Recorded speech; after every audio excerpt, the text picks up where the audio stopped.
এই শোনো, আমি একা কোনোদিনও যাবো না বলেছিলাম, কিন্তু আজকে আমরা অ্যাজ এ টিম 10 জন একসাথে যাচ্ছি। ওই জন্য ওয়েট করছেন? ওয়েট করছি 2 জন আসবে, কারণ একা আমি বলেছিলাম যাবো না, আমি একা যেতে পারবো না। কারণ যেখানে রাজভবনের কর্মচারীর একটা মহিলার প্রোটেকশন নেই, সেখানে সাথে কেউ গেলে বা যখন খুব প্রয়োজন হবে মন্ত্রিসভার শপথটা তখন যেতেই হবে, কোনো উপায় নেই। বাট এমনি আমি আর যাবো না।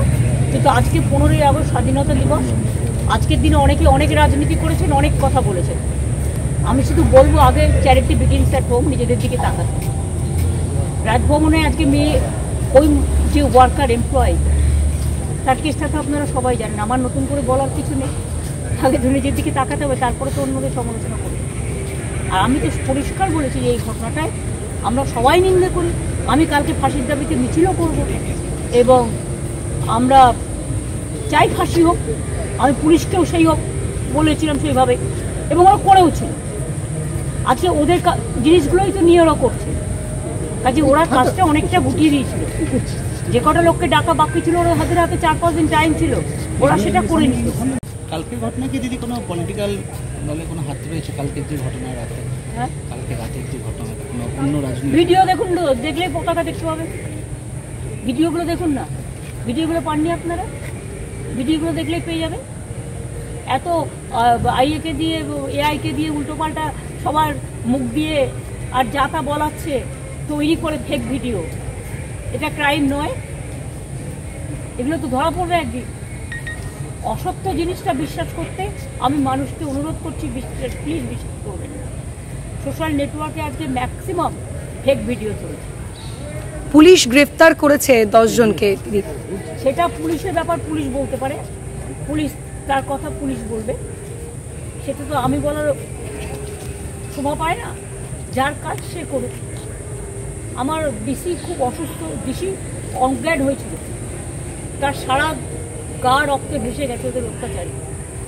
এবং আমি যেটা শুনেছি যে আমি ভোর 4টা অবধি জেগেছিলাম, তার কারণ হচ্ছে যতক্ষণ ওকে হসপিটালাইজ করা না হয়েছে ও আনকনসিয়াস ছিল এবং মাথায় লেগে খুব রক্ত বেরোচ্ছে, অনেকটা ব্লাড বের হচ্ছে। অনেক পুলিশও ইনজিওর্ড হয়েছে, 15 জন টোটাল।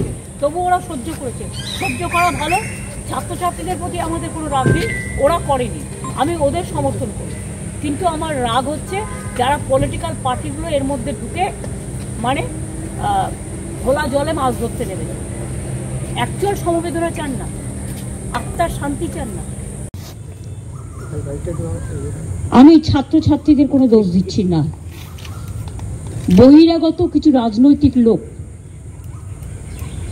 যারা বাংলায় অশান্তি করতে চান, বাম এবং রাম, তারা একত্রিত হয়ে এই গন্ডগোলটা করেছে। আমার সবচেয়ে খারাপ লাগছে কি জানেন, ঘটনাটা তো দুঃখজনক।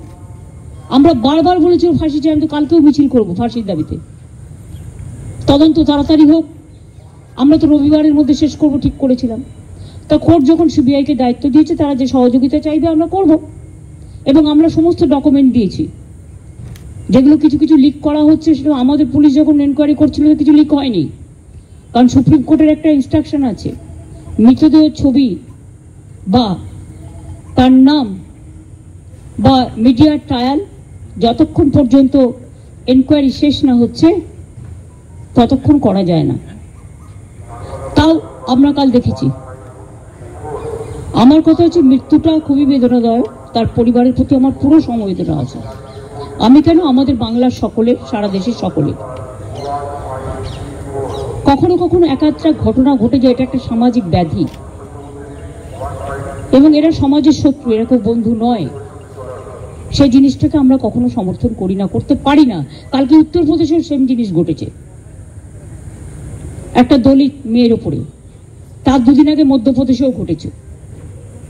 এর আগে আপনারা দেখেছেন হাতরাসও ঘটেছে, বিলকিস বানু ওখানেও হয়েছে, সাক্ষীর উপর হয়েছে যে রেসলার। এরকম অনেক কেস, উন্নাও থেকে শুরু করে সব জীবন্ত জ্বালিয়ে দেওয়া হয়েছে। এই কেসগুলো আমি মনে করি যারা করেন, it's a big and big কি বলবো আমি জানি না, extra ordinary criminal, it's a crime, big crime.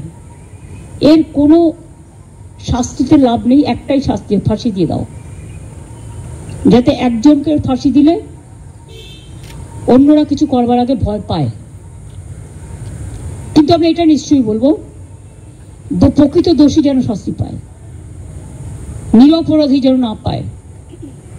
কারণ ধনঞ্জয় চ্যাটার্জির কেসটা এখন প্রতিদিন কাগজে লেখা হচ্ছে, তার হয়ে একজনকে সাক্ষী দিতে বলা হয়েছিল, যে সাক্ষী দিয়েছিল সে স্বীকার করছে যে আমার পাপবোধ হচ্ছে, আমাকে দিয়ে তখন জোর করে বলানো হয়েছিল।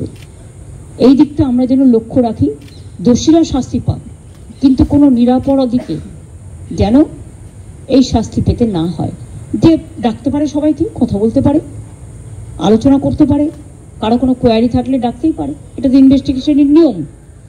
আমাদের পুলিশও প্রায় 34 জনকে ডেকেছিল, বাদবাকি আরো কিছু ডাকার কথা ছিল, আমাদের টাইম ছিল রবিবার পর্যন্ত। এটা আমি তোর বাবা মার সাথে কথা বলেই ঠিক করেছিলাম যে রবিবার পর্যন্ত যদি আমরা তদন্ত শেষ করতে না পারি তাহলে আমি সিবিআইকে দিয়ে দেবো।